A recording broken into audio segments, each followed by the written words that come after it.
Selamat pagi sahabat Alkitab yang terkasih. Marilah kita mengawali hari ini dengan melakukan perenungan akan firman Tuhan. Bacaan Alkitab kita pada pagi hari ini berasal dari kitab Keluaran pasal yang ke-17, ayatnya yang pertama sampai ayatnya yang ke-7. Kemudian berangkatlah segenap jemaah Israel dari padang gurun Sin, berjalan dari tempat persinggahan ke tempat persinggahan, sesuai dengan titah Tuhan. Lalu berkemahlah mereka di Rafidim, tetapi di sana tidak ada air untuk diminum bangsa itu. Jadi mulailah mereka itu bertengkar dengan Musa, kata mereka, "Berikanlah air kepada kami, supaya kami dapat minum." Tetapi Musa berkata kepada mereka, "Mengapakah kamu bertengkar dengan aku? Mengapakah kamu mencobai Tuhan?" Hauslah bangsa itu akan air di sana. Bersungut-sungutlah bangsa itu kepada Musa dan berkata, "Mengapa pula engkau memimpin kami keluar dari Mesir untuk membunuh kami, anak-anak kami, dan ternak kami dengan kehausan?" Lalu berseru-serulah Musa kepada Tuhan, katanya, "Apakah yang akan kulakukan kepada bangsa ini? Sebentar lagi mereka akan melempari aku dengan batu." Berfirmanlah Tuhan kepada Musa, "Berjalanlah di depan bangsa itu dan bawalah beserta engkau beberapa orang dari antara para tua-tua Israel. Bawalah juga di tanganmu tongkatmu yang kau pakai memukul sungai Nil dan pergilah. Maka aku akan berdiri di sana di depanmu di atas gunung batu di Horeb. Haruslah kau pukul gunung batu itu dan dari dalamnya akan keluar air, sehingga bangsa itu dapat minum." Demikianlah diperbuat Musa di depan mata tua-tua Israel. Dinamailah tempat itu Masa dan Meriba, oleh karena orang Israel telah bertengkar dan oleh karena mereka telah mencobai Tuhan dengan mengatakan, "Adakah Tuhan di tengah-tengah kita atau tidak?" Pada saat kita berjalan di tengah kabut yang begitu pekat, terdapat beberapa kemungkinan respons yang akan kita lakukan.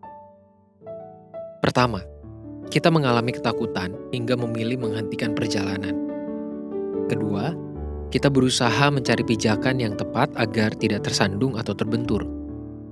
Ketiga, kita berjalan secara perlahan sembari meraba kondisi sekitar. Respons-respons itu muncul karena kabut menghalangi pandangan dan menjadikan perjalanan sebagai misteri yang menakutkan. Pilihan pun berada pada diri kita masing-masing. Kita diajak untuk mencari cara bagaimana menghadapi perjalanan dalam kabut tersebut. Kondisi di atas kurang lebih dialami oleh bangsa Israel ketika berada di Masa dan Meriba. Perjalanan yang telah mereka alami bersama Tuhan untuk beberapa waktu lamanya ternyata tidak cukup untuk menjadi bukti kehadiran dan perhatian dari Tuhan bagi mereka. Bangsa Israel sangat mudah untuk melupakan setiap pertolongan Tuhan hanya karena ada masalah tertentu yang muncul dalam kehidupan. Salah satunya adalah persoalan air. Krisis kebutuhan pokok seperti makanan dan minuman bukanlah tema baru dalam perjalanan hidup bangsa Israel. Tuhan pun sudah berulang kali memberikan pertolongan yang membuktikan bahwa kehidupan mereka akan selalu berlangsung dalam penyertaan Tuhan.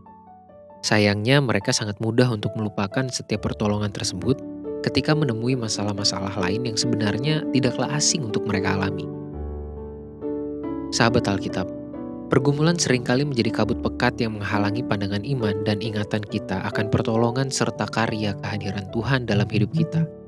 Bahkan, tidak jarang, masalah-masalah yang sudah pernah kita alami pada saat kita menemuinya di waktu lain dalam kehidupan ini pun akan mengalihkan ingatan kita dari pertolongan Tuhan.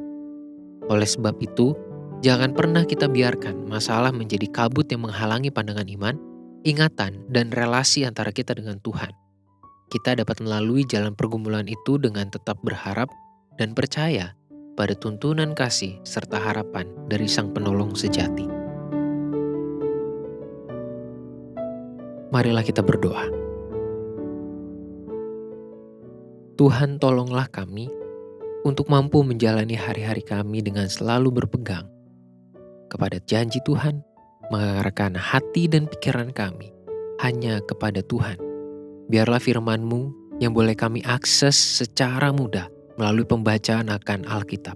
Itu boleh terus kami jalani, boleh terus kami baca, dan boleh terus kami alami di dalam kehidupan kami sehari-hari, sehingga banyak pergumulan yang kami akan hadapi itu tidak akan menjadi penghalang yang membutakan pandangan iman kami daripada Tuhan.